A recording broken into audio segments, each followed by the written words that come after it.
ಗಂಗಾ ಸ್ನಾನ ಮಾಡೋದ್ರಿಂದ ಬಡತನ ನಿರ್ಮೂಲನೆಯಾಗುವುದಿಲ್ಲ ಎಂಬ ಎಐಸಿಸಿ ಅಧ್ಯಕ್ಷ ಮಲ್ಲಿಕಾರ್ಜುನ್ ಖರ್ಗೆ ಅವರ ಹೇಳಿಕೆಯನ್ನ ಬಿಜೆಪಿ ಶಾಸಕ ಹಾಗೂ ವಿಧಾನಸಭೆ ವಿರೋಧ ಪಕ್ಷದ ಉಪನಾಯಕರಾದಂಥ ಅರವಿಂದ್ ಬೆಲ್ಲದ್ ಅವರು ತೀವ್ರವಾಗಿ ಖಂಡಿಸಿದ್ದಾರೆ. ಇನ್ನು ಹುಬ್ಬಳ್ಳಿಯಲ್ಲಿ ಸುದ್ದಿಗಾರರೊಂದಿಗೆ ಮಾತನಾಡಿದ ಅರವಿಂದ್ ಬೆಲ್ಲದ್, ಸೋನಿಯಾ ಗಾಂಧಿ ಅವರನ್ನ ಮೆಚ್ಚಿಸಲು ಮಲ್ಲಿಕಾರ್ಜುನ್ ಖರ್ಗೆ ಅವರು ಗಂಗಾ ಸ್ನಾನದ ಪವಿತ್ರ ಪದ್ಧತಿಗೆ ಅಪಮಾನವನ್ನ ಮಾಡ್ತಾ ಇದ್ದಾರೆ ಎಂದು ಕಿಡಿಯನ್ನ ಕಾರಿದ್ರು.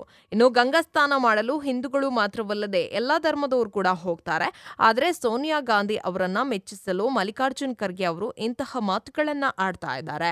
ಖರ್ಗೆ ಅವರು ಹಿಂದೂಗಳ ಭಾವನೆಗೆ ಧಕ್ಕೆ ತರುವ ಬದಲು ಕಾಂಗ್ರೆಸ್ ನಾಯಕರು ಯಾರು ಪ್ರಯಾಗ್ರಾಜ್ಗೆ ಹೋಗಬಾರದು ಎಂದು ಆದೇಶವನ್ನ ನೀಡಲಿ ಎಂದು ಶಾಸಕ ಅರವಿಂದ್ ಬೆಲ್ಲದ್ ಅವರು ಹರಿಹಾಯ್ದರು. ಖರ್ಗೆ ಅವರು ಹಿಂದೂಗಳ ಆಚರಣೆ ಪ್ರಶ್ನಿಸುವಂತೆ ಅಲ್ಪಸಂಖ್ಯಾತರ ಆಚರಣೆಯನ್ನ ಕೂಡ ಪ್ರಶ್ನೆ ಮಾಡ್ತಾರಾ? ಖರ್ಗೆ ಅವರು ಹಿಂದೂಗಳ ಭಾವನೆಗೆ ಧಕ್ಕೆ ಮಾಡಿದ್ದಾರೆ. ಮಹಾಕುಂಭ ಮೇಳಕ್ಕೆ ಕೋಟ್ಯಾಂತರ ಜನರು ಬರ್ತಾರೆ. ಅವರೆಲ್ಲರೂ ಸ್ವತಃ ಖರ್ಚಿನಲ್ಲಿ ಹೋಗ್ತಾರೆ. ಕೂಡಲೇ ಖರ್ಗೆ ಅವರು ತಮ್ಮ ಹೇಳಿಕೆಯನ್ನು ವಾಪಸ್ ಪಡೆದುಕೊಳ್ಬೇಕು ಮತ್ತು ಕ್ಷಮೆಯನ್ನ ಕೂಡ ಕೋರಬೇಕು ಎಂದು ಅರವಿಂದ್ ಬೆಲ್ಲದ್ ಅವರು ಆಗ್ರಹವನ್ನ ಮಾಡಿದ್ರು.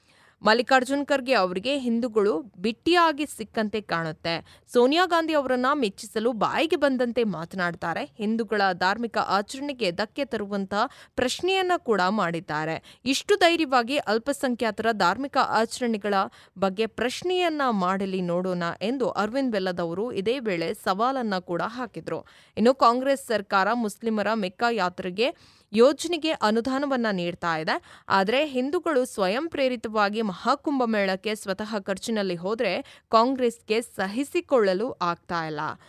ಕಾಂಗ್ರೆಸ್ ಪಕ್ಷಕ್ಕೆ ಹಿಂದೂಗಳ ಭಾವನೆಯ ಬಗ್ಗೆ ಯಾವುದೇ ಗೌರವ ಹೊಂದಿಲ್ಲ ಎಂಬುದು ಇದರಿಂದ ಸಾಬೀತಾಗುತ್ತೆ ಎಂದು ವಿಧಾನಸಭೆ ವಿರೋಧ ಪಕ್ಷದ ಉಪನಾಯಕ ತೀವ್ರವಾಗಿ ತರಾಟೆಗೆ ತೆಗೆದುಕೊಂಡ್ರು.